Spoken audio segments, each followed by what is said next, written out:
13ই মে ওই শাপলা চত্বরে হেফাজতের কর্মীদের রক্তে সেদিন পিচ ডালাপথকে রক্তে রঞ্জিত করেছে, ঠিক কিনা বল? নীরবে সহ্য করা ছাড়া আমাদের কোনো উপায় ছিল না। এই বাংলাদেশে এমন একটা সময় অতিবাহিত হয়েছে, ইমামগুলো মসজিদের ভিতরে খুতবা দিতে পারে না, স্পষ্ট করে। এই বাংলাদেশে ওলামায়ে কেরাম যখন ওয়াজ করতে আসে, ওয়াজ হুজুর ওয়াজ করবে, এর আগে হুজুর এক ঘন্টা ওয়াজ করে, ঠিক কিনা বলো? এই কথা বলা যাবে, ওই কথা বলা যাবে না, এই কথা বলা যাবে। বাংলাদেশে আমরা দেখেছি, যেই দেশে শতকরা 92 জন লোক মুসলমান, এই দেশে এই ওয়াজ করতে গিয়ে অনেক বক্তা, অনেক নেতার হাতে লাঞ্ছিত হয়েছে, ঠিক কিনা বলো? ওয়াজ করতে দেওয়া হয় নাই, পুস্টার হয়েছে, প্রচার হয়ে গেছে, 144 দ্বারা জারি করে বক্তাকে থামিয়ে দেওয়া হয়েছে। ওই 1500 বছর আগে নবী যখন দ্বীনের দাওয়াত দিলেন, মক্কার কাফেরেরা বেদিনেরা যেমন করে নবীর কথাগুলো বন্ধ করে দিতে চেয়েছিল, এমন করে একদল মানুষ বাংলাদেশে মুসলমানের ওই ইমানদার আল্লাহওয়ালা ওলামায়ে কেরামের কথা বন্ধ করে দিতে চেয়েছিল। আজকে আল্লাহ আবার সেই সুযোগ করে দিয়েছে, ঠিক কিনা বলো? সুতরাং ওই মসজিদের মিম্বারগুলো থেকে আজকে হকের ধ্বনি আসবে, মজগুলো থেকে কোরআনের প্রকৃত কথাগুলো আসবে। কোরআন নাজিল হয়েছে মানুষকে অন্ধকার থেকে আলোতে নিয়ে আসার জন্যে, গোমরাহি থেকে হেদায়েতের দিকে নিয়ে আসার জন্যে, কুফর থেকে ইসলামের দিকে নিয়ে আসার কারণে বাংলাদেশ একটা সময় পার করেছে যেখানে সত্যকে সত্য বলা যাবে না, মিথ্যাকে মিথ্যা বলা যাবে না, কালোকে কালো বলা যাবে না, সাদাকে সাদা বলা যাবে না, ন্যায়কে ন্যায় বলা যাবে না, অন্যায়কে অন্যায় বলা যাবে না। এই ব্রাহ্মণবাড়িয়া শহরে আমাদের দেখেছি, আমরা অনেক নেতা পালন করেছে যে আমি যদি আন্দোলন শুরু করি বাংলাদেশের ওই ব্রাহ্মণবাড়িয়ায় মসজিদগুলো মাদ্রাসাগুলো থাকবে না, এই কথা বলার সাহস দেখিয়েছে, ঠিক কিনা বলেন? কিন্তু সবসময় দিন একরকম যায় না। ওই নবী করিম সাল্লাল্লাহু আলাইহি ওয়াসাল্লামকে যখন পাথর মারলো, জঘন্য গালি দিল, ইয়া মুহাম্মদ তাব্বালাক, আল্লাহ নবী চুপ মেরে গেলেন। সাহাবায়ে কেরাম বললেন, ইয়া রাসূলুল্লাহ, আমরা কি কিছুই বলবো না? বলছে যে না, সময় আসবে, চুপ করে থাকো। আর বলে যে এভাবেই হবে? কয় না, যেখানে বিচার দেওয়ার আমি বিচার দিয়ে রেখেছি। সুবহানাল্লাহ বলবেন না? নবীজি আস্তে করে উঠে চলে গেলেন, চোখের পানি মুছলেন। সাহাবায়ে কেরাম নবীর চতুর্পার্শ্বে বসে আছেন, নবীর মনটা বড় খারাপ। সাহাবায়ে কেরাম বলতেছে, ইয়া রাসূলুল্লাহ, আমাদেরকে এত বড় গালি দিল, এত বড় মারতে গেল আপনাকে, আমরা এমনি চুপ মেরে থাকবো? নবীজি বললেন, না, চুপ মেরে থাকবো না। আমি এক জায়গায় বিচার দিয়ে রেখেছি, যেখানে বিচার দিলে বিচার ফিরে না, ঠিক কিনা বলেন? এরকম একটা জায়গা আছে নাকি নাই? আছে নাকি নাই? বাংলাদেশে যখন থানাগুলো কোনো আলেমের পক্ষে দাঁড়ায় নাই, বাংলাদেশের যখন হাইকোর্ট, সুপ্রিম কোর্ট, নিম্ন আদালত যখন আলেমদেরকে লাঞ্ছিত করেছে, আলেমদেরকে যখন জেলবন্দি করেছে, আমরা তখন দেখেছি বাংলাদেশে চোর, ডাকাত, বদমাশ, গুন্ডা সিনা টান টান করে মাথা উঁচু করে বাংলার জমিনে হেঁটেছে, আর আলেমগুলো দিয়ে বাংলাদেশের জালখানা ভরে গেছে, ঠিক কিনা বলো? আমরা দেখেছি, নিজের চোখে দেখেছি, আমরা দেখেছি। আজও একজন একজন করে আলেম বের হয়ে আসতেছে, বয়োজ্যেষ্ঠ আলেমগুলো কেমন করে তারা নিষ্পেষিত করেছে, কেমন করে। নবীজিও বললেন, চুপ মেরে থাকো, বিচার যেখানে দেওয়ার দিয়ে রেখেছি। এটা থানা না, নিম্ন আদালত না, হাইকোর্ট না, সুপ্রিম কোর্ট না, আপিল বিভাগ না, যিনি হাকামুল হাকিমিন, মহান রব্বুল আলামিনের একটা আদালত আছে, আছে নাকি নাই? এই দেশের আলেম ওলামারাও সেই আদালতে বিচার দিয়ে রেখেছে। মুরব্বী আলেমেরা জায়নামাজ ভিজিয়েছে মসজিদের ভেতরে, সাজদায় গিয়ে কেঁদেছে, কারণ তারা জানে নবীজি বলেছেন, লা হিজাবা বাইনাহু ওয়া বাইনাল্লাহ, ওই মাজলুমের সাথে আর আল্লাহর সাথে কোনো পর্দা নাই, ডাক দিতে দেরি, কবুল হতে দেরি নাই, ঠিক কিনা বল? তো তারা ডাক দিয়েছেন কার কাছে? কথা কয় না, কার কাছে? বিচার দিয়েছেন কার কাছে? তো হুজুররা এটা পাইলো কই যে আল্লাহর কাছে যে বিচার দেওয়া লাগে, এটা পাইছে নবীজির কাছে, ঠিক কিনা বলো? নবীজি এটাই করছে, চুপ করে বসে আছে। বলছে যে, ইয়া রাসূলুল্লাহ, বিচার কি দেওয়া হয়ে গেছে? কয় হ্যাঁ, বিচার দিয়ে রেখেছি আল্লাহর দরবারে। এখন বিচার তো দেওয়া হয়ে গেছে। নবী চুপ মেরে আছে, সবাই মিলে বসে আছে। ওই দিকটা কাফের বেদিনেরা মজা মারতে আছে। আবু লাহাব তার কর্মী বাহিনীরে বলতে আছে, এই মোহাম্মদ রে যে ঢিল মারছিলাম এটা কেমন হয়েছে? ভাই সাহেব বড় বড় তো গেছিল কিন্তু শক্তি কম। এটা দুধ ডিম খান না, দুধ মুধ খাইয়েন তাইলে এটা শক্তি হইব। আপনি ঢিল মারছেন, এটা তো ফায়ার কাছে গিয়ে থামবা গেছে, গায়ে তো আর লাগে নাই। কই দিছিলাম তো জোরে, আগ বইল না কি লেগে এটাও তো বুঝলাম না। এরকম আলাপ সালাপ চলতে আছে, এর ভিতরে হঠাৎ করে নবীজির কাছে সালাম দিলেন। নবী বললেন ওয়ালাইকুম আসসালাম। সাহাবায়ে কেরাম তো বুঝলেন না কাকে সালাম দেওয়া হলো। নবীজির কাছে জিবরাইল কানের কাছে এসে সালাম দিয়ে দিলেন, আসসালাতু আসসালামু আলাইকা ইয়া রাসূলুল্লাহ, আসসালাতু আসসালামু আলাইকা ইয়া হাবিবাল্লাহ, আসসালাতু আসসালামু আলাইকা ইয়া শাফিয়াল মুজনুবিন, আসসালাতু আসসালামু আলাইকা ইয়া রাহমাতাল লিল আলামিন। সুবহানাল্লাহ বলবেন না? আল্লাহর নবী বললেন ওয়ালাইকুম আসসালাম। সাহাবায়ে কেরাম চমকে উঠলেন, তারা থমকে দাঁড়ালেন, তারা আশ্চর্যান্বিত হয়ে গেলেন। নবী কার সালামের জবাব দিলেন? কাউকে তো দেখি না।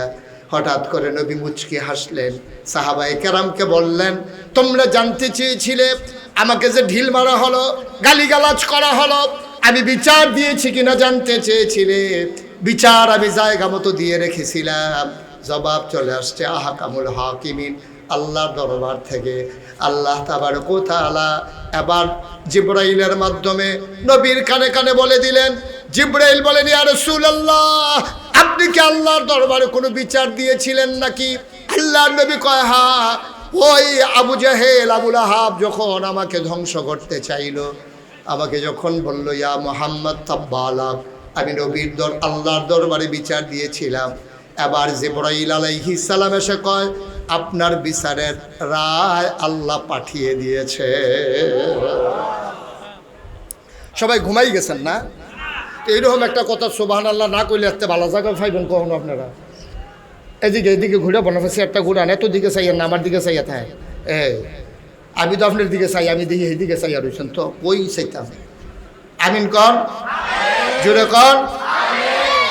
জিবরাইল আইসা কইয়া, হ্যাঁ রাসূল, আল্লাহ রাসূল, আপনি কি আল্লাহর কাছে কোনো বিচার দিছিলেন?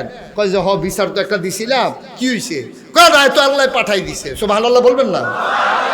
রায় চলে আসছে তো তাড়াতাড়ি। কয় হ্যাঁ, এটা দ্রুত আদালত, ট্রাইব্যুনাল, এখনো দেরি নাই। রায় লগে লগে রাতের 3টার সময় ট্রাইব্যুনালে বিচার হয়ে যায়। কয় কি বিচার আসছে, জবাব কি আসছে? এই জবাবটা আমরা সবাই জানি। হ্যাঁ, সবাই মিলে আমরা পড়ি। কোরআনে ঢোকার আগে বারদুদ শয়তান থেকে ফেটে হয়েছে, যিনি রহমান যিনি রহিম, তার নামে চলো শুরু করি, সবাই পড়ি। আউযু বিল্লাহি মিনাশ শাইতানির রাজিম। বিসমিল্লাহির রাহমানির রাহিম। তাব্বাত ইয়াদা আবি লাহাবিন ওয়া তাব, মা আগনা আনহু মালুহু ওয়া মা কাসাব, সায়াসলা নারান যাতা লাহাব, ওয়া ইমরাআতুহু হাম্মালাতাল হাতাব, ফি জিদিহা হাবলুম মিন মাসাদ। সুবহানাল্লাহ।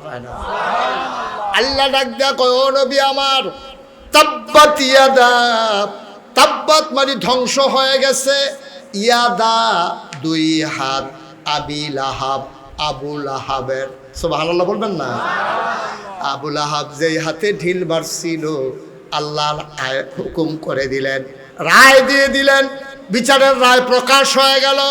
আহকামুল হাকিমিন তার মেসেঞ্জার জিবরাইলকে দিয়া, যিনি সেই দিন মাজলুম নবীজির কাছে বিচারের রায় পৌঁছে দিলেন, বললেন তাব্বাত ইয়াদা, ধ্বংস হয়ে গেছে দুই হাত, আবি লাহাব আবু লাহাবের, ওয়াতাব এমন ধ্বংস হয়ে গেছে ট্রমা সেন্টারে নিতে পারবা, কবিরাজের বাইত নিয়ে সনি বানতে পারবা, গলায় হাত জুলাই দিতে পারবা, এমন ভাঙ্গা ভাঙছে আর কোনো দিন জোড়া লাগবে না। তার দুই হাত ধ্বংস হয়ে গেছে। এখানে কথা আছে, আবু লাহাব যখন ঢিল মারছিল তখন কি দুই হাতে ঢিল মারছিল না এক হাতে ঢিল মারছিল? কথা বুঝেন নাই আমার? আমি তো বোধহয় ওয়াজ করতে পারবো না ভাই, সব সুপ মাইরা ডিব্বা যেমন বইয়া রয়েছে, কি লিখে যে আল্লাহ জানে। একটু জবাব দিয়ে, যখন ঢিল মারছে এক হাতে দিছে না দুই হাতে দিছে? এক হাতে ঢিল মারছে। এখন আল্লাহ কি কয়? তাব্বাত ইয়াদা, ধ্বংস হয়ে গেছে দুই হাত। আবুল আহাব কইছিল ইয়া মোহাম্মদ তাব্বালাক, ওই যেই শব্দটা দিয়া গালি দিছে আল্লাহ এই শব্দটা দিয়া আয়াত নাজিল করছে। সুবহানাল্লাহ বলবেন না? শব্দই নেই। আবু জেহেল বলছিল ইয়া মোহাম্মদ তাব্বালাক, ও মোহাম্মদ তোমার ধ্বংস হোক, আর আল্লাহ কয় তাব্বাত, ধ্বংস হয়ে গেছে। সে কইছিল ধ্বংস হোক, আর আল্লাহ কয় ধ্বংস হয়ে গেছে। ইয়াদা, দুই হাত। আবু লাহাবের এমন ধ্বংস হওয়া হইছে যে এই হাত আর কোনো কাজেও লাগবে না। সুবহানাল্লাহ বলবেন না? এখন প্রশ্ন হলো, আল্লাহ যে কইল দুই হাত ধ্বংস হয়, এখানে বাচ্চারা আওয়াজ, আল্লাহ যে বলল দুই হাত ধ্বংস হয়ে গেছে, তো আবু লাহাব কি ঢিল মারছিল দুই হাতে না এক হাতে? তো এক হাতে ঢিল মারছে। এখন এক হাতের যেই বিচার করার এই বিচার করুক, আল্লাহ দুই হাতের বিচার করবে কেন? ঢিল মারছে এক হাতে, বিচার করব দুই হাতের, এটা কারণটা কি? মুফাসসিরিনে কেরাম কয়, তোমরার মতো বুঝ লইয়া আল্লাহ চলে না। আল্লাহর একটা আলগা বুঝ আছে, আছে নাকি নাই? আল্লাহ যা বুঝে আমরা কি তা বুঝি? বুঝেন? আল্লাহ তাবারক ওয়া তাআলা বুঝ কইরে কইছে দুই হাত ধ্বংস হোক। কারণ হচ্ছে মুফাসসিরিনে কেরাম কয়, যখন কোনো মানুষ ঢিল মারে, দেখবেন এই বাংলাদেশে যখন ক্রিকেট খেলে, ক্রিকেট খেলার সময় যে বোলার, সে যখন বল করে অনেক দূরে চইলা যায়, দূরে চইলা তখন একটা হাতে বলটা ধরে রাখে, আর এক হাত শৈলের লোকে গামছা দিয়া বাইন্দা লয়। কথা কথা কি দড়ি দিয়া বাইন্দা লয় না? যেহেতু বল করবো এক হাতে, হেই হাতের কি দরকার? এটা কি বাইন্দা লয়? তাইলে সে করে কি, এক হাতে বলটা লইয়া আর এক হাতে এমনি দুনো হাত ঘুরাইতে ঘুরাইতে ঘুরাইতে ঘুরাইতে এরপরে গিয়া বলটা করে। তাইলে বোঝা গেল বল করে এক হাতে, হেইও কয় আর এক হাতে। ঠিক কিনা কও? তাইলে এই জন্য একটা কোনো দোষী না। আবু লাহাবের ঢিল মারছে এক হাতে, আর এই হাতে জোর জুগাইছে, এই জন্য আল্লাহ কইছে তাব্বাত ইয়াদা, ধ্বংস হয়ে গেছে দুই হাত। সুবহানাল্লাহ বলবেন না? যদিও দুনো হাতে ঢিল মারছে না, কিন্তু এক হাতে ঢিল মারার ক্ষেত্রে হেই হাতের ভূমিকা আছে। যদিও হাতে দুই হাতে বল করছে না, কিন্তু বল করছে এক হাতে, আর এক হাতে ঘুরে ঘুরে ঘুরে ঘুরে গিয়া সেরা, এরপরে আপনার গিয়া সেরা বল করে। তাইলে মাছ ধরুন্নার যেই বাঘ, ডুলারা হুন্নারও হেই বাঘ, ইটা দেউন্নার যেই বাঘ, হেইও কউন্নারও হেই বাঘ। এর লেগে আল্লাহ কইছে দুই হাত ধ্বংস হয়ে গেছে। সুবহানাল্লাহ বলবেন না? আল্লাহ কথা কয় কম, আল্লাহ বুঝায় বেশি। আপনি না ওয়াজ শুনতে পারতেছেন, বন্ধ করেন। আপনি কথাও শুনতে পারতেছেন না, রেকর্ডও হচ্ছে না। এইভাবে কাপা কাপা হাতে হয় না। অনেক কষ্ট করে ভিডিওতে, ইউটিউবে যে দেখেন, অনেক কষ্টের ফসল। এখানে রেকর্ড করা হচ্ছে, এটাকে আবার সেখানে গিয়ে এডিট করা হয়, অনেক কিছু করার পরে এরপরে আপনাদের কাছে আসে। আপনি মনে করছেন তারা যেমন করে আমিও বোধ এমনি ধরে রাখলে হইয়া যে জ্ঞান, এত সোজা না। একটু চেষ্টা কম করে একটু মন দিয়ে শুনেন। যেহেতু সবসময় তো ইউটিউবে শুনেন, আজকে যেহেতু সামনাসামনি আসছি, মন দিয়ে শুনেন, খুব খেয়াল। হ্যাঁ, নবীজির কাছে নবীজি যখন এক আল্লাহর কথা বললেন, তিনি যখন ডাকলেন, বললেন লা ইলাহা, কথা কাটা লা ইলাহা। তিনি এই কথা যখন বললেন, তো আম্মাজান খাদিজা এক নম্বর ইসলাম গ্রহণ করলেন, তারপরে হজরত আবু বকর সিদ্দিক, তারপরে হজরত আলী, তারপরে জায়েদ। সুবহানাল্লাহ বলবেন না? এখন দলে দলে লোক যখন মুসলমান হয়ে যাচ্ছে, নবীজিও মোটামুটি কাছের যারা মানুষ আছে তাদেরকে যখন ডাকলেন, এখন তারা মোটামুটি ইসলাম যারা গ্রহণ করার করছে। এবার আপনার এই নবীজির কাছে যখন ঘোষণা আসলো যে আপনি আপনার প্রতিবেশী, বংশধর, এলাকাবাসী, গ্রামবাসী, কাছের যারা আছে সবাইকে একটু ডাকেন। তা আল্লাহ রসুল সাল্লাল্লাহু আলাইহি সাল্লাম তিনি সবাইকে ডাকালেন। সাফা পাহাড়ের পাদদেশে, সাফা এবং মারোয়া দুইটা পাহাড় আছে, যারা হজে গেছেন তারা দেখেছেন। সাফা এবং মারোয়া পাহাড়ে তাওয়াফ করার পরে সাই করা হয়, এখানে 7 বার। এই সাফা থেকে শুরু করা হয়, তারপরে মারোয়া, আবার সাফা, আবার মারোয়া, এভাবে 7 বার। কয়বার? 7 বার। এই তাওয়াফ, এই যেখানে সাফা, তৎকালীন জমানায় এখন যেমন এলাকা ডাকাত পড়লে মসজিদের মাইক দিয়া ডাক দেয়, আপনাদের এলাকায় দেয় নাকি দেয় না? ডাকাইতেছে এলাকার ভিতরে মসজিদের মাইক দিয়া ডাক দেয়। তৎকালীন জমানায় মানুষের যদি কোনো বিপদ আপদ হইতো, কোনো সাহায্যের দরকার লাগতো, তখন মানুষগুলো আপনার সাফা পাহাড়টা উঠা ডাক দিত, ভাই আপনারা কে কোথায় আছেন, দৌড়েই আসেন। তো নবীজিও ওই সাফা পাহাড়ের উপরে উঠা সবাইরে ডাক দিছে, আমার বংশের লোকেরা, আমার দেশের লোকেরা, আমার গোষ্ঠী গিয়াতি যারা আছেন, বনু হাশিম, বনু কেনান, তারপরে আপনার উমাইয়া গোত্র, কুরাইশ গোত্র, যারা যেদিকে আছেন সবাই চলে আসেন। সব যখন আসছে, আসার পরে নবীজিকে জিজ্ঞেস করলেন যে আপনি কেন আমাদেরকে ডাকাইছেন? তো নবীজি বললেন যে আমি যদি বলি যে পাহাড়ের ওই পারে, যে এই পাহাড়টা, ওই পাহাড়টার ওই পারে একটা বাঘ বসে আছে, হিংস্র জন্তু জানোয়ার, তোমরা কি বিশ্বাস করবা না? সবাই চিৎকার করে বলো, অবশ্যই বিশ্বাস করি, কারণ তুমি হচ্ছ আল আমিন, তুমি সত্যবাদী, তুমি আমানতদার, তুমি কখনো মিথ্যা বলো না। সুবহানাল্লাহ বলবেন না? তো তোমার কথা তো অবিশ্বাস করার কোনো কারণ নাই। নবীজি বললেন, আর চাইতে বড় বিপদ হলো তোমরা যে 360 দেব দেবীর পূজা করো, এই পূজা বাদ দিয়া এই পূজা যাদের করো তারা কোনো উপকার করতে পারে না। সুতরাং এক আল্লাহ, লা ইলাহা মুহাম্মাদুর রাসূলুল্লাহ, এই কথা যখন নবীজি ঘোষণা দিলেন, এবার আপনারা বলেন, খুব খেয়াল করে শুনেন, আমি যখন যেটা বলি জবাব দিয়েন। এই কথা নবীজি বলার পরে লা ইলাহা মুহাম্মাদুর, এই কথা বলার সাথে সাথে এবার মক্কার যারা কাফের ছিল, এখন সবাই মিলে গুনগুন সমালোচনা শুরু করে দিল। আরে এতদিন আমরা তারে আদর করছি, খুরমা খাজুর খাওয়াইছি, জমজমের পানি খাওয়াইছি, বাপ নাই, তারে আমরা আদর যত্ন করছি, আর এই মানুষটা আজকে আমাদের দেব দেবী আমরা বছর বছর ধরে যাদের পূজা করি, সে বলতেছে ওই দেব দেবীর নাকি পূজা করা যাবে না, লা ইলাহা ইল্লাল্লাহ মুহাম্মাদুর রাসূলুল্লাহ, এবং সে নিজেই নাকি নবী। এখন আবু জেহেল, আবুল আহাব, তারা চিন্তা করলো, আমরা তো ওর চাচা, টাকা পয়সাও ভালো, ছেলে মেয়ে আছে, বয়সও হয়েছে, তো ও নবী হয়ে যায়, আর আমি আবু জেহেল, আমি আবুল আহাব রে আল্লাহ দেখানে হেরে খুঁজে বাইর করছে, আর লোক বিছেরা পায় নাই, সে নবী। এখন মক্কার মানুষগুলো সবাই নবীর উপরে আক্রমণ করতে চাইল। এর ভিতরে কাফেরদের যিনি তখন নেতা ছিলেন, কাফেরদের যে সংসদ ছিল তার নাম হলো দারুন নাদওয়া, আর সেটার যিনি প্রধান ছিলেন তার নাম ছিল আবু জাহেল। আবু জেহেল চিন্তা করলো যে মোহাম্মদ যে নিজে নবুয়ত দাবি করলো, আল্লাহ ছাড়া কোনো মাবুদ নাই বলে দিল, এখন যদি চুপ করে থাকি, আমরা যদি কেউ কথা না বলি, তাহলে এদের প্রমাণ হয়ে যাবে আমরা মেনে গেলাম, এটা তো মেনে নেওয়া যায় না। এখন আবু জেহেল নবীজির দিকে তেরে মেরে যায় ঘুষি মারার জন্য, নাউজুবিল্লাহ বলবেন না, নবীজির উপরে আঘাত করার জন্য, আর লোকজন তারে ধৈর্য রাখে।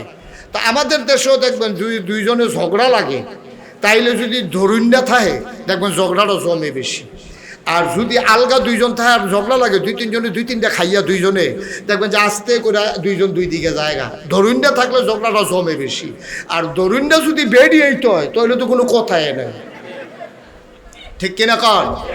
এখন আবু জেহেলটা ধরে রাখে, এখন আবু জেহেল যেন রুইখা যায়, কিন্তু নবীজির গায়ে হাত তোলার সাহস নাই।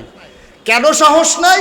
সে চিন্তা করছে, মোহাম্মদের গায়ে যদি আমি হাত উঠাই, মোহাম্মদের চাচা আমির হামজা, মোহাম্মদের চাচা আবু তালেব, মোহাম্মদের চাচা আবুল আহাব, তারা যদি আমারে ফিরাইয়া ধরে, রক্তের টান, ভাতিজা, বাপ নাই, এই বাপ হারা সন্তানদারে তো তারা এমনি ছেড়ে দেবে না, ফিরাইয়া যদি ধরে আমি আবু জেহেল, তাদের হাত থেকে বাঁচার কোনো উপায় নাই, ঠিক কিনা কর?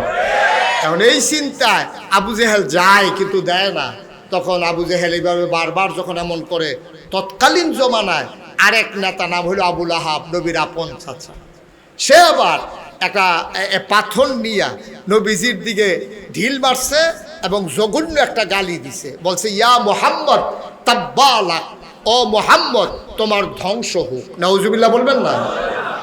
এই জঘন্য গালিটা দেওয়ার পরে আর পাথরটা যখন মারছে, পাথরটা গড়াইতে নবীর কাছে আইসা কদম মুবারকের কাছে থেমে গেছে, পাথর আর নবীর গায়ে লাগে নাই, কিন্তু গালিটা সবাই শুনছে, ইয়া মুহাম্মদ তাব্বালাক, ও মুহাম্মদ তোমার ধ্বংস হোক, এই কথা বলে যখন গালি মারছে, নবীজির মনে খুব কষ্ট লাগছে, আহারে আব্বা নাই, আমার চাচা তো আছে, আর আমার চাচা এতগুলো মানুষের সামনে এত বড় গালি দিল।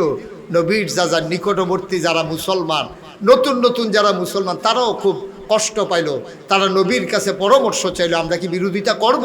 নবীজি বললেন, হ্যাঁ আমরা এখন মাইনরিটি, ওরা হলো মেজরিটি। এখন আমরা যদি তাদেরকে প্রতিবাদ করতে যাই, এই প্রতিবাদের কারণে আমরা মাইর খাবো, তাদেরকে মাইর দিতে পারবো না। সময় একদিন আসবে, ঠিক কিনা বলেন? 14তম বার্ষিক ওয়াজ মাহফিল উপলক্ষে আজ 4 সেপ্টেম্বর, রোজ বুধবার, বরকতময় দিন শেষে অন্ধকারের চাদর যখন পৃথিবী ঢেকে দিয়েছে, জানান দিয়েছে রাত হয়ে গেছে। মাগরিবের আগ থেকে এক পশলা বৃষ্টি তপ্ত জমিনকে যখন শুদ্ধ করে দিয়েছে, কর্তৃপক্ষের মনে আতঙ্ক ধরিয়ে দিয়েছে মাহফিল করা যাবে কি যাবে না। সকল জল্পনা কল্পনার অবসান ঘটিয়ে যিনি আমাদেরকে এখন বৃষ্টিমুক্ত রাত উপহার দিলেন, যদিও আকাশে মেঘের ঘনঘটা, অনুকূল আবহাওয়া, মনোরম পরিবেশ দান করলেন, আলিশা বা আবুদের দরবারে অবনত মস্তকে সশ্রদ্ধ চিত্তে হৃদয়ের সবটুকুন আবেগ, উচ্ছ্বাস, ভালোবাসা, আকুতি কাকুতি মিনতি জমা করে মাবুদের শিখানু কালেমা দিয়ে চিৎকার করে সবাই পড়ি আলহামদুলিল্লাহ। অতিরিক্ত আওয়াজটা বন্ধ করো। এই যে তুমি এটা শুনতে পাচ্ছ না, এখানে বসে থেকে লাভ কি তোমার? সবাই পড়েন আলহামদুলিল্লাহ। অতিরিক্ত পরের আওয়াজটা বন্ধ করো। কথা বলার পরে যে একটা আওয়াজ হয় এটা বন্ধ করো। এই যে এখনো হচ্ছে, ইকো অফ করে দাও, জিরো করে দাও ইকো। তো এই যে আওয়াজটা হয় তুমি শুনো না, সবাই পড়েন। এই যে আওয়াজটা যেন ক্লিয়ার আসে, অন্য কোনো আওয়াজ যেন না আসে। এই যে আওয়াজটা হচ্ছে, ওই যে দেখো, সবাই পড়েন আলহামদুলিল্লাহ। বন্ধুগণ, আল্লাহর খাস মেহেরবানি,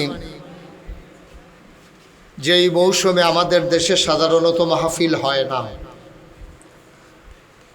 আমাদের দেশে মাহফিলগুলো হয় সাধারণত বর্ষাকাল, শীত মৌসুমে। এই বর্ষার ভিতরে প্রচণ্ড গরম, তার মাঝে আপনারা যেভাবে ছুটে এসেছেন, লোকে লোকারণ্য করেছেন, জনসমুদ্রে পরিণত করে দিয়েছেন। যারা দাঁড়িয়ে আছেন, এখনও কিছু ফাঁকা জায়গা আছে, দয়া করে বসে পড়ুন। পরের মানুষগুলো আসলে তো দাঁড়ানোরও জায়গা পাবে না, আপনারা একটু বসেন। এই যে সামনে ফাঁকা জায়গা আছে, যাদের সামনে যতটুকুন জায়গা আছে একটু আগাইয়া বসেন। এই ছেলে, এই আগাও, সবাই আগায় বসেন। কারোর সামনে ফাঁকা জায়গা রাখেন না, দয়া করে পরে দাঁড়াইয়েন যখন আর বসার জায়গা থাকবে না।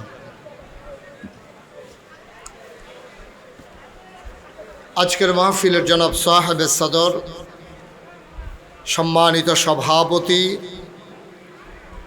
মৌলানা হাফেজ জিয়াউল আমিন সাহেব, তারা সভাপতি মণ্ডলী করেছেন। আরও আছেন আলহাজ SM শাহজাদা খাদেম, হাজি মোহাম্মদ জোহর আলী। আজকের প্রধান অতিথি জামি ইসলামিয়া ইউনুসিয়ার সম্মানিত প্রিন্সিপাল, হাজারো আলেমের উস্তাদ, বিশিষ্ট আলেমে দিন, আমার হৃদয়ের গভীরতম প্রদেশে যার জায়গা, আল্লামা মুফতি মুবারকুল্লাহ দামাত বারাকাতুহুমুল আলিয়া। আজকের মাহফিলের প্রধান মেহমান জনাব মোহাম্মদ মনির হোসেন, সাবেক চেয়ারম্যান আখাউড়া উপজেলা। বিশেষ বক্তা মুফতি মফিজুর রহমান আসাদি, মুফতি বেলাল হুসাইন। বিশেষ অতিথিবৃন্দ, আমন্ত্রিত ওলামায়ে কেরাম, মাহফিলের প্রিয় পরিচালক এবং এই মাদ্রাসার সম্মানিত প্রিন্সিপাল মুফতি ইব্রাহিম হুসাইন, উপস্থিত এলাকার বিভিন্ন মসজিদের ইমাম সাহেবান,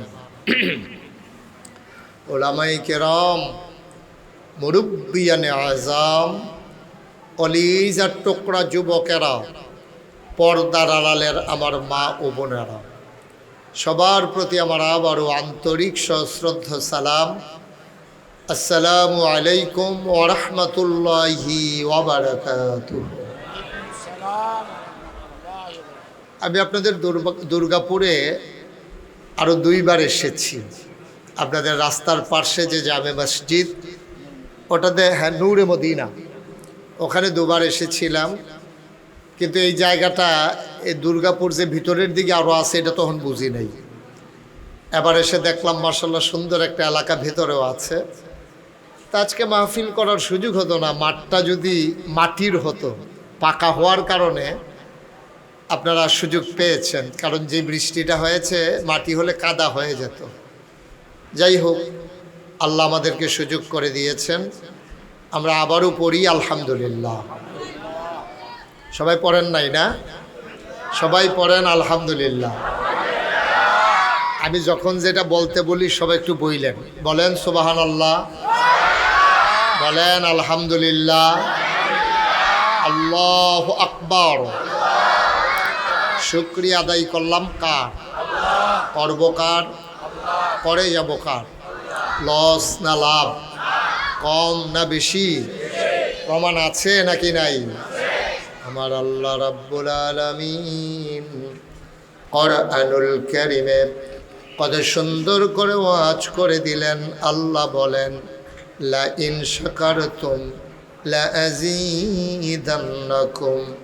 ও দুনিয়ার মানুষ, নিয়ামত পেয়ে যদি শুকরিয়া আদায় করবে, যেই নিয়ামত পেয়ে শুকরিয়া আদায় করবে, শুকরিয়া আদায়ের কারণে ওই নিয়ামত আমার আল্লাহ আরো বহুত গুণে বাড়িয়ে দেবেন। বলেন সুবহানাল্লাহ। আমার আল্লাহ রাব্বুল আলামিন যা বলেন তা করেন নাকি করেন না? কম কম না বেশি বেশি? প্রমাণ আছে নাকি নাই? কোরআনুল কারীমে 30 পারায় সূরা বুরুজের শেষ অংশে আল্লাহ কত সুন্দর করে ওয়াজ করে দিলেন। আল্লাহ বলেন, ফাআলুল লিমা ইউরিদ। আমার আল্লাহ এমন আল্লাহ, তার যা মন চায় ওই কাজটাকে আমার আল্লাহ বেশি বেশি করে দেন। বলেন সুবহানাল্লাহ। আল্লাহ দুনিয়ার মানুষের মতো না। দুনিয়ার মানুষ বলে একটা, করে আরেকটা, ঠিক কিনা? অসুখে পড়লে একরকম, ভালো হয়ে গেলে আরেক রকম, বিপদে পড়লে একরকম, বিপদ দূর হয়ে গেলে আরেক রকম, নির্বাচনে দাঁড়াইলে একরকম, পাশ করার পরে আরেক রকম, ঠিক কিনা? এটা একটু বেশি ঠিক না? কমন পড়ে গেছে না? আমার আল্লাহ রাব্বুল আলামিন বলেন, তিনি তাই করে দেন। তিনি কখনো ওয়াদা খেলাফ করেন না। আমার আল্লাহ নিজেই নিজের ব্যাপারে ওয়াজ করে দিলেন। আল্লাহ বলেন, ইন্নাকা লা তুখলিফুল মিআদ। আমার আল্লাহ এমন আল্লাহ, তিনি যা ওয়াদা করেন, ওয়াদার খেলাফ করা আমার আল্লাহর জন্য শোভা পায় না। বলেন সুবহানাল্লাহ। আমার আল্লাহ রাব্বুল আলামিন এমন আল্লাহ, দুনিয়ার ভিতরে তুমি চেয়ারম্যানের কাছে চাইলে না পাইলে উপজেলা চেয়ারম্যান আছে, উপজেলা চেয়ারম্যানের কাছে না পেলে এমপি আছে, পৌর মেয়র আছে, প্রধানমন্ত্রী আছে, রাষ্ট্রপতি আছে। কিন্তু আমার আল্লাহ এমন আল্লাহ, যে আল্লাহ ছাড়া আর দুনিয়াতে আর একটাও সত্তা নাই, ঠিক কিনা? আল্লাহর মতো আর কেউ নাই। তিনি রহমান, তিনি রাহিম, তিনি সত্তার, তিনি গফফার, তিনি আইয়ুব, তিনি ওয়াদুদ। এই আবার আল্লাহ রাব্বুল আলামিন, তিনি যা বলেন তিনি তাই করে দেন। ও মুসলমান, মন দিয়ে শুনো, এই আল্লাহর মতো দ্বিতীয় আর কোনো সত্তা ডাকার মতো নাই, না ইবাদতের মতো আছে, না ডাকার মতো আছে। সুতরাং আমরা সব সময় বলি, লা মা'বুদা ইল্লাল্লাহ, লা মাশুকা ইল্লাল্লাহ, লা মাওজুদা ইল্লাল্লাহ, লা মাকসুদা ইল্লাল্লাহ, লা ইলাহা। সবাই বলতে পারলেন না? লা ইলাহা। আল্লাহ ছাড়া কোনো মাবুদ নাই, আল্লাহ ছাড়া কোনো মাশুক নাই, আল্লাহ ছাড়া কোনো কিছু মওজুদ নাই, আল্লাহ ছাড়া কোনো মাবুদ নাই, আল্লাহ ছাড়া কোনো ইলাহা নাই। এ আল্লাহ তাবারক ওয়া তাআলা নিজেই নিজের ব্যাপারে ঘোষণা দিলেন, আল্লাহু লা ইলাহা ইল্লাহু। আল্লাহ এমন আল্লাহ যে আল্লাহর মতো আর ইলাহা নাই। যে আল্লাহ তাবারক ওয়া তাআলা নিজেই বলে দিলেন, লা তা'খুযুহু সিনাতুন ওয়ালা নাওম। আমার আল্লাহ এমন আল্লাহ, তিনি ঘুম তো দূরের কথা, তন্দ্রা পর্যন্ত আমার আল্লাহকে ছুঁইতেও পারে না। বলেন সুবহানাল্লাহ। আল্লাহর পরিচয় দিতে গিয়ে আল্লাহ তাবারক ওয়া তাআলা কোরআনুল কারীমে 30 পারায় একটা সূরা টোটাল আল্লাহর জন্যই আল্লাহ তাবারক ওয়া তাআলা নাজিল করে দিয়েছেন। আল্লাহ বলছেন, কুল, হে নবী আপনি বলে দেন, হুয়াল্লাহু আহাদ, আল্লাহ হচ্ছেন এমন আল্লাহ, তিনি এক এবং অদ্বিতীয়। বলেন সুবহানাল্লাহ। আল্লাহর সমকক্ষ কেউ নাই এবং তার দ্বিতীয় কেউ নাই, তিনি এক, একক এবং অদ্বিতীয়। কুল হুয়াল্লাহু আহাদ আল্লাহুস সামাদ, আর তিনি হলেন অমুখাপেক্ষী, তিনি কারো মুখাপেক্ষী না। দুনিয়ার মানুষ যত দেখবেন মন্ত্রী হোক, এমপি হোক, আর জগৎ বিখ্যাত রাজা বাদশাহ হোক, এমন একজন মানুষ পাবেন না যিনি অন্যের উপরে মুখাপেক্ষী না। ঠিক কিনা? আপনি যদি একটা যত বড় আপনি মালিক হন, যত কোটিপতি হন, যত টাকার আপনি মালিক হন, যত সম্মানের আপনি অধিকারী হন, যত ক্ষমতার আপনি অধিকারী হন, আপনি কিন্তু এই কারো না কারো মুখাপেক্ষী। আপনার কোটি কোটি টাকা আছে, আপনি যদি বলেন আমি কারো মুখাপেক্ষী না, তাইলে আপনি যে কাপড় পরেন, এই কাপড়টা তো আপনি বানান না। এই কাপড়টা এক জায়গা থেকে কেনা লাগে, সেলাই করার জন্য আপনি দর্জির কাছে যাওয়া লাগে, ময়লা হয়ে গেলে ধোয়ার জন্য ধোপার কাছে যাওয়া লাগে, আবার ইস্ত্রি করার জন্য আপনার লন্ড্রিতে যাওয়া লাগে। তাইলে আপনি এক গায়ের পাঞ্জাবি নিয়ে আপনি কত মানুষের কাছে ধরা, চিন্তা করে দেখেন। আপনি কিন্তু কখনোই একা একা আপনি একেবারে স্বয়ং সম্পূর্ণ হয়ে দাঁড়াই যাবেন, এই সুযোগ আপনার নেই। আপনি কোনোভাবে না কোনোভাবে মুখাপেক্ষী। আপনি যদি বলেন আমি কারো কাছে যাওয়া লাগে না, তাহলে আপনি যে ভাত খান, এই চালগুলা কিনে আনা লাগে। এই চালগুলা কেউ না কেউ রান্না করে দেয়, এই চালগুলা রান্না করে ভাত করে দেয়। আপনি যে মাছ খান, কেউ না কেউ চাষ করে। এই মাছ এমনি চাষ হয় না, কেউ না কেউ এই মাছের খাবারের জন্য ফ্যাক্টরি দিয়ে রেখেছে, ওই ফ্যাক্টরিতে আবার শ্রমিক কাজ করে। এমন করে সকল ক্ষেত্রে আমরা মানুষের মুখাপেক্ষী, কেউ অমুখাপেক্ষী না, একমাত্র আল্লাহ ছাড়া। ঠিক কিনা বলেন? এটা কারণও আছে, আল্লাহ মুখাপেক্ষী না হওয়ার কারণ আছে। একটু খেয়াল করে শুনতে হবে, মনোযোগ দিয়ে। যেহেতু আল্লাহ সুযোগ করে দিয়েছেন, আমরা পুরাটা সময় কাজে লাগাতে চাই ইনশাআল্লাহ। আল্লাহ যেন কবুল করে। সবাই পড়েন আমিন, জুড়ে পড়েন আমিন। আল্লাহ মুখাপেক্ষী না হওয়ার কারণ কি? এখন আপনি কাপড় পরতে গেলে না আপনি দোকানে যাওয়া লাগে, কাপড় সেলাই করতে গেলে না আপনার টেইলারের কাছে যাওয়া লাগে। এখন আল্লাহ তো এমন আল্লাহ, তিনি নিজেই বলেছেন তিনি লাম ইয়ালিদ ওয়ালাম ইউলাদ, তিনি কারো থেকে জন্ম নেন নাই, তিনি কাউকে জন্ম দেন নাই। সুবহানাল্লাহ বলবেন না? জোরে বলেন সুবহানাল্লাহ। তো তিনি, তার খাওয়া লাগে না। এই ছেলেরা, এই দুইটা ছেলে খুব বিরক্ত করতেছে, এই তোমরা দুইজন বিরক্ত করবা না, চুপ করে তাকাই থাকো, ভালো না লাগলে আস্তে করে উঠে যাবা, মাহফিলের পরিবেশ নষ্ট করবা না। বলেন আলহামদুলিল্লাহ। তো যেই কথাটুকুন বলতেছিলাম, এত নড়াচড়া করো না, পড়তেছো তুমি এখন হ্যাপসখানার ফলাফাইন ফরতে ফরতে এমন অভ্যাস হয়েছে, ভাত খাইতো লইল নলা ফিসে দিয়া যাইয়া লড়ে যে বেশি, তে তো মনে করছে সামনে মাথা তো গিয়ে রয়েছে ফিসে, এর বইয়া রয়েছে হুদুদি লড়কিতা। বলেন আলহামদুলিল্লাহ, জোরে বলেন আলহামদুলিল্লাহ। তো যেই কথাটুকুন বলতেছিলাম, আল্লাহ তাবারক ওয়া তাআলা হচ্ছেন এমন আল্লাহ, তিনি কারো থেকে জন্ম নেন নাই, অর্থাৎ ওনার আব্বা আম্মা নাই। সুবহানাল্লাহ বলবেন না? আবার তিনি কাউকে জন্ম দেনও না।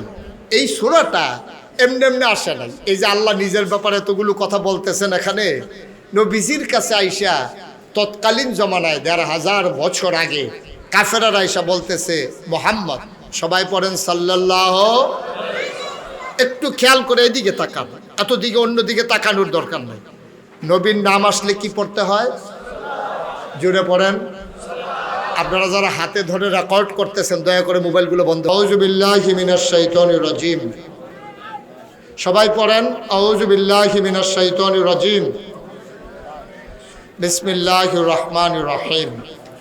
আস্তাগফিরুল্লাহ রাব্বি মিন কুল্লি যামবি ওয়া আতুবু ইলাইহি লা হাওলা ওয়ালা কুওয়াতা ইল্লা বিল্লাহিল আলিয়্যিল আযীম। হে আল্লাহ, ইচ্ছায় অনিচ্ছায় প্রকাশ্যে গোপনে শয়তানের কুমন্ত্রণায় পড়ে নফসের তাড়নায় পড়ে জীবনে যত গুনাহ করেছি, কবিরা সগীরা শিরক বেদাত সমস্ত গুনাহ থেকে খালেস অন্তরে তাওবা করতেছি। হে আল্লাহ, গুনাহ মাফ করে দাও, তাওবা কবুল করে নাও। আশহাদু আল্লা ইলাহা ইল্লাল্লাহু ওয়াহদাহু লা শারীকা লাহু ওয়া আশহাদু আন্না সাইয়্যিদানা হাবিবানা মাওলানা মুহাম্মাদান আবদুহু ওয়া রাসূলুহু সাল্লাল্লাহু আলাইহি ওয়াসাল্লাম। আমিন আমিন আমিন। হুজুর আসেন না? আমাদের ব্রাহ্মণবাড়িয়ার হুজুর জামে অনুসিয়ার সম্মানিত প্রিন্সিপাল হুজুর আমার খুব কাছের মানুষ। আমরা একসাথে হজ করেছি, অনেক লম্বা সময় নিয়ে আমরা কথা বলেছি, দেশের বিভিন্ন বিষয় নিয়েও আমরা কথা বলেছি। হুজুর আজকে আসতে পারলে হুজুর দোয়া করতেন, যেহেতু হুজুরের বৃষ্টি বাদলা বয়স্ক মানুষ আসতে পারেন নাই। আমরা হুজুরের পক্ষ থেকে আমরা দোয়ার প্রার্থী, হুজুর নিশ্চয়ই দোয়া করছেন। আমরা সবাই মিলে দোয়া করি আল্লাহ যেন আমাদেরকে কবুল করে। আল্লাহুম্মা আমিন। রব্বানা যালামনা আনফুসানা ওয়া ইন লাম তাগফির লানা ওয়া তারহামনা লানাকুনান্না মিনাল খাসিরিন। রব্বানা আতিনা ফিদ দুনিয়া হাসানাতাও ওয়া ফিল আখিরাতি হাসানা ওয়া কিনা আযাবান নার। আল্লাহ তাআলা, তোমার কুদরতি পায়ে ধরে ভিক্ষা চাই, আমাদের জীবনের গুনাহগুলো তুমি মাফ করে দাও।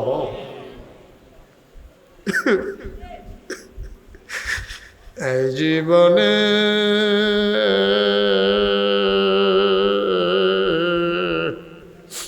আমরা আর গুনাহ করব না। এই জীবনে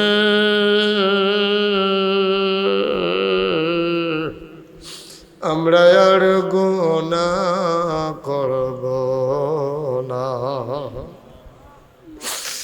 বাবুদা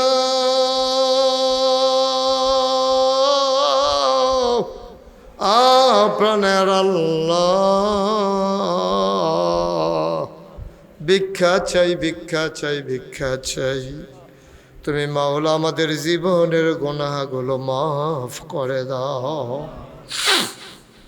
আয় আল্লাহ তাআলা, আমরা যারা হাত বাড়াইলাম, কারো আব্বা নাই, কারো মা দুনিয়ায় বেঁচে নাই, আব্বা আম্মা যাদের কবরে, আব্বা আম্মার কবর গুলারে তুমি মাওলা জান্নাতের টুকরা বানাইয়া দিও। বলেন আল্লাহ আল্লাহ আল্লাহ।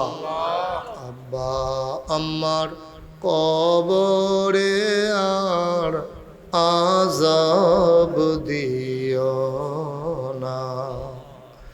আব্বা আম্মার কবরে আর আযাব দিও না।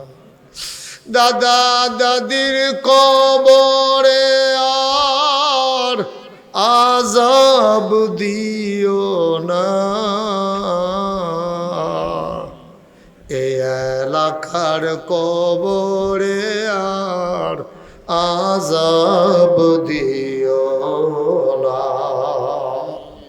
আয় আল্লাহ তাআলা, মাওলা রব্বে করিম, আমরা যারা হাত বাড়াইলাম আমাদের জীবনের গুনাহগুলো তুমি মাফ করে দাও। আমাদের যার যত অভাব আছে দূর করে দাও, যার যত পেরেশানি আছে উদ্ধার করে নাও। আমরা যারা ঋণগ্রস্ত ঋণ মুক্ত বানাইয়া দাও। আয় আল্লাহ তাআলা, তোমার কুদরতি পায়ে ধরে ভিক্ষা চাই, এই মাদ্রাসাটাকে তুমি কবুল আর মঞ্জুর করে নাও। এই এলাকার ঘরে ঘরে মাদ্রাসার ছাত্র ছাত্রী তুমি তৈরি করে দিও। আয় আল্লাহ তাআলা, মাওলা রব্বে করিম, মুফতি ইব্রাহিম হুসাইন ভাই, আয় আল্লাহ এলাকার মানুষদেরকে দ্বীনের শিক্ষা দিতে গিয়া বেশি বেশি পরিশ্রম করার তৌফিক দান করে দাও। আয় আল্লাহ তাআলা, মাওলা রব্বে করিম, আমাদের আখাউড়া উপজেলার সম্মানিত সাবেক চেয়ারম্যান জনাব মোহাম্মদ মনির হোসেন ভাই লম্বা সময় বসে বসে দ্বীনের কথাগুলো শুনলো গো মাওলা, তুমি দ্বীনের খাদেম হিসেবে কবুল আর মঞ্জুর করে না। আল্লাহ তাআলা, আরো যারা হাজির হয়ে গেল মাওলা সবাইকে তুমি কবুল আর মঞ্জুর করো। মুরব্বী যারা দীর্ঘ দীর্ঘ হায়াত দিয়ে দাও, যারা অসুস্থ শিফায়ে কামেলা নসিব করে দাও। আয় আল্লাহ, নূরে মদিনা মসজিদের বর্তমান সভাপতি নাসির ভাইয়ের বড় ভাই, আয় আল্লাহ তাআলা, অসুস্থ মানুষ দৌড়ে দৌড়ে হাজির হয়েছেন, মাওলা তোমার বান্দাকে তুমি শিফায়ে কামেলা নসিব করে দাও। আয় আল্লাহ, নাসির ভাই সহ এই এলাকার মাটির নিচে যারা ঘুমিয়েছে সবার কবরগুলারে তুমি মাওলা জান্নাতের টুকরা বানাইয়া দাও। আমি আসি আর না আসি, আমি থাকি আর না থাকি, আজকের এই মাহফিল উপযুক্ত খাদেম দিয়া কিয়ামত পর্যন্ত তুমি মাওলা কায়েম আর দায়েম রেখে দিও। ইয়া রাব্বাল আলামিন, মাওলা রব্বে করিম, আয় আল্লাহ তাআলা, আমি আসার পরে কত মানুষ দোয়া চেয়েছে, আমি কি দোয়া করব গো মাওলা? আমি দোয়া করে দিয়ে যাই, যত মানুষ দোয়া চাইছে আর যত মানুষ দোয়া চাইবে, একটা হাত তুমি মাওলা খালি ফিরাইয়া দিও না। ইয়া রাব্বাল আলামিন, এই মানুষগুলো আমার মানুষ, আমিও তাদের মানুষ মাওলা। এত প্রেম, এত ভালোবাসা, এই বৃষ্টি স্নাত রাতে প্রচণ্ড গরমের মাঝে আয় আল্লাহ তাআলা দৌড়ে দৌড়ে মানুষগুলো এসে হাজির হয়ে গেল। সবাইকে তুমি মাওলা কবুল আর মঞ্জুর করে নাও। একদল আলেম নাকি এমন আছে যাদের চেহারার দিকে তাকাইলে গোনা ঝরে ঝরে পড়ে যায়। আমি গোনাগারের চেহারা, এমন চেহারা বানাইছনি গো আল্লাহ। একদল আলেম নাকি এমন আছে যাদের হাতে হাত লাগাইয়া মুসাফা করলে আমল নামায় আর গোনা থাকে না। আমি গোনাগারের হাত, এমন হাত বানাইছনি গো আল্লাহ। আয় আল্লাহ, তুমি কবুল আর মঞ্জুর করে নাও। সবার মনের ন্যাক আশা তুমি পূরণ করে দাও। সবাইকে তুমি মাওলা কবুল আর মঞ্জুর করে নাও। আমার মা বোন যারা পর্দার আড়ালে বসে হাত বাড়ালো, অবেদা সালেহা জাহেদা বানাইও। আয় আল্লাহ, এই বাংলাদেশকে তুমি কবুল করো। বিশেষ করে যারা এই দ্বিতীয়বারের মতো বাংলাদেশ স্বাধীন করতে গিয়ে জীবন দিয়ে দিল, সেই সমস্ত আল্লাহ মানুষগুলোকে শহীদ হিসাবে কবুল করো। আল্লাহ, তাদেরকে শহীদের মর্যাদা দিয়ে দাও। আমার জীবনটা আমার কাছে যত প্রিয়, যারা জীবন দিল তাদের জীবনটাও তো তাদের কাছে এত প্রিয় গো মাওলা। মাওলা, যেই মা তার সন্তানকে হারালো, এই মাকে সান্ত্বনা দেওয়ার মতো আমার কোনো ভাষা জানা নাই মাওলা। আল্লাহ, মাওলা রব্বে করিম, এই ছেলেগুলার জীবনকে তুমি কবুল আর মঞ্জুর করে নাও। আয় আল্লাহ, বাংলাদেশটাকে তুমি হেফাজত করো। আয় আল্লাহ, ন্যায়পরায়ণ, সৎ, আয় আল্লাহ, আল্লাহ ভীরু মানুষ আমাদের মাথার উপরে শাসক বানাইও আল্লাহ। যারা মানুষদেরকে আমানত সেবা করাটাকে আমানত মনে করে, এই ক্ষমতাকে আমানত মনে করে এই রকম লোক তুমি আল্লাহ আমাদের মাথার উপরে উঠাই দিও আল্লাহ। আয় আল্লাহ, এমন লোক আমাদেরকে শাসক হিসাবে কবুল করো, একেবারে তৃণমূল পর্যায় থেকে শুরু করে টপ টু বটম, একবারে টপ লেভেল পর্যন্ত সব জায়গায় আমরা আল্লাহওয়ালা মানুষ চাই মাওলা। আল্লাহর ভয় যাদের অন্তরে আছে এমন মানুষ চাই মাওলা। এমন মানুষ আমাদেরকে তুমি দান করে দাও আল্লাহ, এমন মানুষ তুমি আমাদেরকে দান করে দাও। আমার দেশের স্বাধীনতা সার্বভৌমত্ব তুমি রক্ষা করো। আয় আল্লাহ, এই দেশের স্বাধীনতা সার্বভৌমত্ব তুমি রক্ষা করো আল্লাহ। তোমার কুদরতিতে আমরা সবাই সফর্দ হয়ে গেলাম, তুমি মাওলা আমাদের সবার জামিনদার হয়ে যাও। আমিন আমিন আমিন ইয়া রাব্বাল আলামিন। হায়াত যেদিন শেষ হয়ে যাবে, রুহ যেদিন গলার মাঝামাঝি আটকে যাবে, ওই কঠিন মুসিবতের সময় তুমি রাজি থেকে তোমার হাবিবকে রাজি রেখে আমাদের কণ্ঠে ওই মধুর কলেমা তুমি জারি করে দিও লা ইলাহা ইল্লাল্লাহু মুহাম্মাদুর রাসূল।